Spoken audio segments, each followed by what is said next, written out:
Kita bicara school of thought, sekolahnya pikiran. Dalam hal sekolahnya pikiran, kita bukan mengartikan dalam arti akademik, tetapi seluruh perjalanan kehidupan yang bisa diambil sebagai referensi otak sebelum manusia melakukan sebuah tindakan. Buku yang dibaca, siapa teman nongkrong, masukan informasi yang didapat dari media-media, perjalanan kehidupan yang dilalui, doktrin agama, dogma kehidupan yang diterima berkali-kali oleh orang tua mereka, budaya lokal, kebijakan sosial yang dilaluinya, dan banyak lagi penentu school of thought ini atau sekolah pikiran ini. Di sini membedakan manusia satu dengan manusia lain di dalam bertindak. Informasi mungkin sama, namun reaksi atau tindakan tidak ada yang sama karena beda sekolah pikiran kehidupannya. Seseorang yang memahami dan hidup di zaman Cold War antara Soviet dan Amerika. Dia menjalani perang Vietnam misalnya, mengenal perang Timur Timur, memahami nation right, hak bangsa lebih tinggi dari human right atau hak asasi manusia. Akan berbeda tindakannya dengan mereka yang memahami bahwa human right lebih tinggi dari nation right karena doktrin barat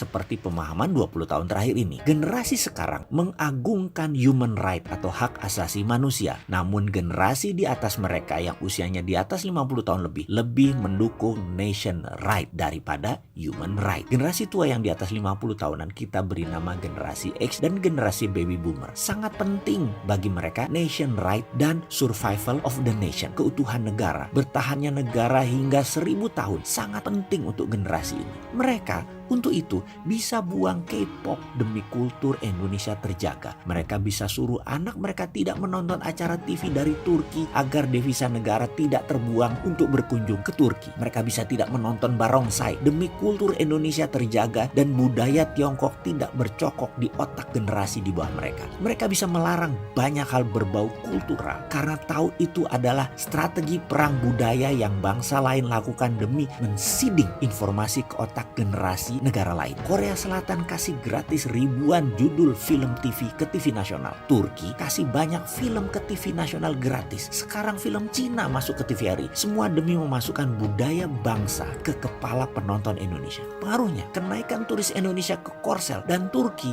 naik hingga 100% di tahun 2016 dan 2017 kemarin. Dari Indonesia, juga pembelian barang dari negara tersebut oleh Indonesia meningkat drastis. Cina saat ini gencar memberikan free film ke TVRI demi masuknya pemahaman Cina Tiongkok. Berbagai informasi gratis yang nantinya berefek ke produk Cina, ke tenaga kerja Cina, dan banyak hal berbau Tiongkok menjadi biasa dalam tanda petik di kepala generasi berikutnya. 10-20 tahun doktrin kultural itu perlahan mulai memasuki otak setiap putra bangsa Indonesia. Karena banyak yang tidak paham school of thought, perang budaya, perang informasi, dianggap semua ini biasa saja. Ya namanya juga beda generasi. Begitu generasi di atas 50 tahun ini berkata kepada generasi milenial dengan tentang bahayanya cultural warfare, maka dijawab dengan generasi Dilan ini bilang, kuno lu, Cina Tiongkok itu teman, uang Tiongkok itu aman, Cina itu teman, tenaga kerja Tiongkok itu aman, mereka teman kok, barongsai itu budaya, kita harus kenal budaya bangsa lain, barongsai itu aman kok. Oh iya,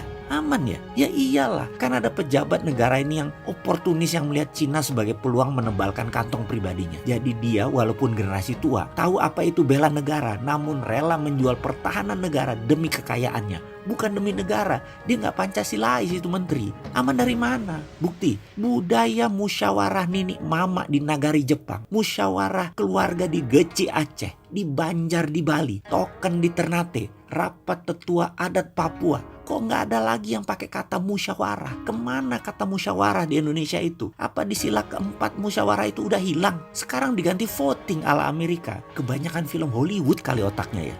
Dilan, bagaimana cara mengingatkan kalian ini bahwa negara bukan bisnis as usual? Itu suara para generasi baby boomer dan generasi X yang tidak bisa apa-apa karena mereka cuma 35% kira-kira populasinya. Kalah jumlah dengan usia yang di bawah 40 tahun yang merupakan 55-60% populasi saat ini. Jadi ini school of thought-nya siapa yang membawa bangsa ini jadi begini saat ini? Lalu ke depan bagaimana menaikkan mutu bangsa Indonesia ini agar mengerti how the world work. Maaf ya, saya ngelantur ngomongnya kali ya.